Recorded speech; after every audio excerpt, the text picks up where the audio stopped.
nombre es Daniela Morales, pertenezco a la especialidad de Artes Escénicas del Instituto Pedagógico de Caracas y el día de hoy vamos a hablar sobre EVA y REA y cómo estos dos conjuntos de siglas se relacionan para la educación actual. En principio, REA significa Recursos para la Enseñanza, el Aprendizaje y la Investigación.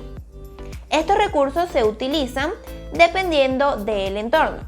Recordemos que un entorno educativo debe tener interacción, que es el proceso de enseñanza-aprendizaje que ocurre entre el docente y el alumno, información, que es el contenido que se maneja, la producción, que es el resultado de cada estudiante de lo aprendido, y por último, la exhibición, donde el estudiante da a conocer los resultados de su producto y asimismo el docente evalúa. Entre los recursos de enseñanza, aprendizaje e investigación existen varios tipos: los auditivos, los recursos impresos, los mixtos, los tridimensionales y los recursos de la tecnología, la información y la comunicación. Salinas en 2011 describió los entornos virtuales de aprendizaje como un espacio educativo alojado en la web, conformado por un conjunto de herramientas informáticas que posibilitan la interacción didáctica. Los entornos virtuales de aprendizaje tienen ciertas características. Es un ambiente electrónico. Está hospedado en la red. Se puede acceder desde cualquier dispositivo y tienen una finalidad educativa. Asimismo, los entornos virtuales de aprendizaje, al contribuir con la educación a distancia, fomentan el trabajo colaborativo y fortalecen el acceso a diferentes fuentes de conocimiento, lo que quiere decir que este entorno virtual de aprendizaje va de la mano con el constructivismo. Varían de acuerdo a la plataforma que se utiliza. En primer lugar, tenemos las plataformas educativas, creadas única y exclusivamente para trabajos académicos, como por ejemplo Moodle, Classroom, Teams. Estas plataformas permiten módulos de seguimiento y evaluación. Permiten trabajar junto al estudiante de forma síncrona y de forma asíncrona. Luego tenemos los blogs, que son páginas web personalizadas. Pueden variar dependiendo de la materia que se trabaja, de la población a la que va dirigida y permiten el debate entre alumno y profesor. Asimismo tenemos las wikis, en las cuales se fundamenta el contenido con permisos de edición, es decir, que diferentes usuarios pueden acceder y modificar el contenido dependiendo de cuál sea su fuente. Y por último tenemos las plataformas más amplificadas, que son las redes sociales. En este tipo de plataformas me gustaría profundizar un poco, ya que actualmente los estudiantes no se la llevan muy bien con las plataformas educativas. Las plataformas de las redes sociales facilitan los grupos de aprendizaje, es decir, estudiantes con un tema en común forman comunidades en las cuales se pueden compartir información de un mismo interés. Actualmente, en los niños y adolescentes existe una sobreestimulación digital. Para los niños y adolescentes, lo que no entretiene no interesa. Por lo tanto, lo que no interesa no se aprende. Es por eso que es tan importante aprovechar estas plataformas para llevar a nuestros estudiantes el conocimiento necesario. Un ejemplo muy claro es la plataforma TikTok, que además de entretener, puede generar conocimiento y puede llevarlo a investigar un poco más sobre el tema que se está tratando. A continuación te muestro un ejemplo de cómo a través de un TikTok podemos conocer un poco más sobre historia universal. Este tipo de videos promueven la sintetización del contenido que se va a trabajar, ya que en algunos casos los videos son solo de 15 o 30 segundos, pero son suficientes para que exista un inicio, desarrollo y cierre. 10 cosas que no sabía sobre... Fue una pandemia que se cobró la vida de más de 100 millones de personas en el siglo XIV. A esta enfermedad también se le conoce como la peste bubónica, ya que a las personas les salían unas heridas en el cuerpo, a las cuales las llamaban bubas, como se puede observar aquí. Esta era una enfermedad muy letal y contagiosa. Si alguien se infectaba, no había manera de que se sane y solo le quedaba esperar la muerte. Originalmente la enfermedad vino de Asia y luego se expandió por toda Europa. La enfermedad proviene de pulgas infectadas con la bacteria Yersinia pestis. Las pulgas infectadas vivían en ratas y eran las ratas las que se encargaban de esparcir la enfermedad.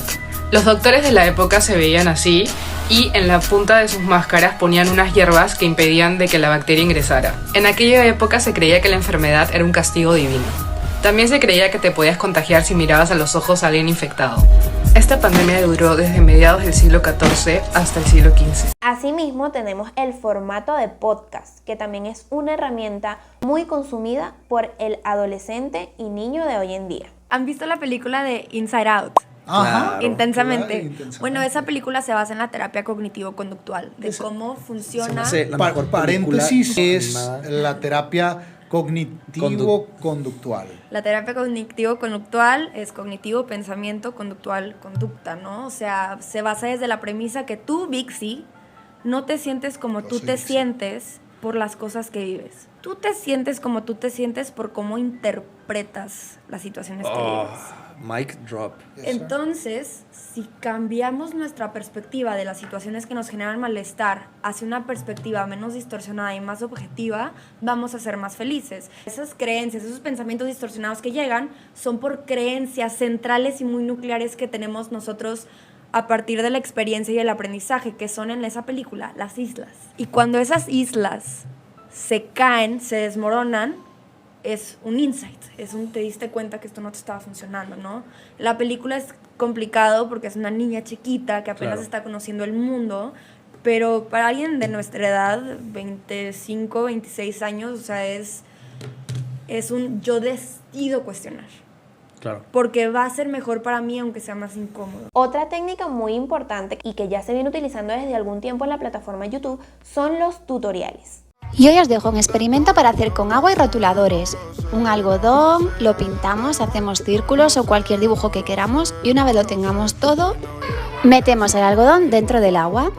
Ahora disfrutaremos de una experiencia sensorial viendo cómo se mezclan los colores. Espero que os guste. Bien, hemos hablado de cómo fortalecer nuestro trabajo de docente a través de los entornos virtuales de aprendizaje. Pero también es muy importante fortalecer el uso de estas plataformas en los estudiantes, ya que como hablamos anteriormente, ellos utilizan estas plataformas únicamente para el entretenimiento y cuando se trata de investigar suelen estar errados a la hora de buscar información. En muchas ocasiones ellos utilizan esta información sin saber su verdadera fuente o sin saber si está respaldado por alguna institución o por algún teórico avalado. ¿Cómo podemos avanzar y perfeccionar en el uso de los entornos virtuales de aprendizaje en el sistema educativo venezolano?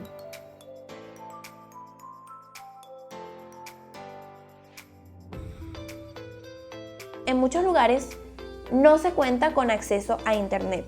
Es necesario que a través de las redes sociales, como docentes, seamos capaces de dar un carácter lúdico que sea divertida y que tengamos también en cuenta que no todos en Venezuela contamos con los recursos necesarios para llevar a cabo estos entornos virtuales.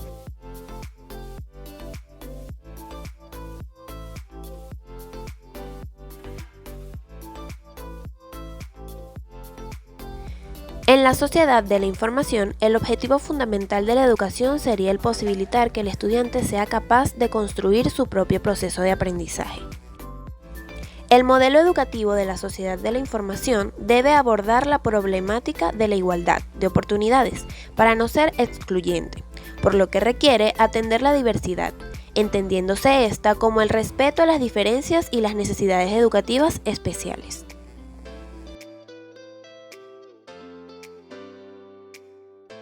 Para atender la diversidad es necesario tomar en cuenta la accesibilidad de los recursos tecnológicos a ser utilizados por alumnos con necesidades educativas especiales.